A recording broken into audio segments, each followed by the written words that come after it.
G'day everybody, it's Slutty Fast from Supertech Electronics, and today we're going to remove a stereo from a Toyota Corolla. Now one of the problems you may be having is the touchscreen is not operational. That's this guy's problem, and we're going to remove it. Today you'll need a 10mm socket and a plastic spudger. Alrighty, let's get started. First part we're going to remove is this section here, and it's just held in with clips, and we just clip that out. Now this whole section here will come out as well, and we're going to remove that. Once again, we're going to start from here, and it's just held in with clips, and we're going to remove it. We might actually unplug it to get it out of the way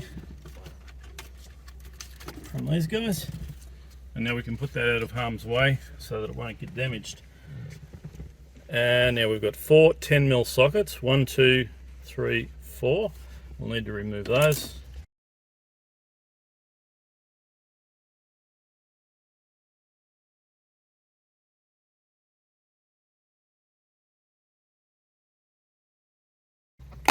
Now we've got those 4 removed, the radio will come out.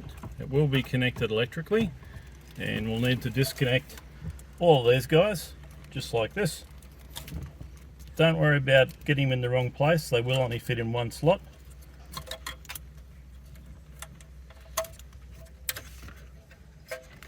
And that radio is ready to send off to Supertech Electronics for repair.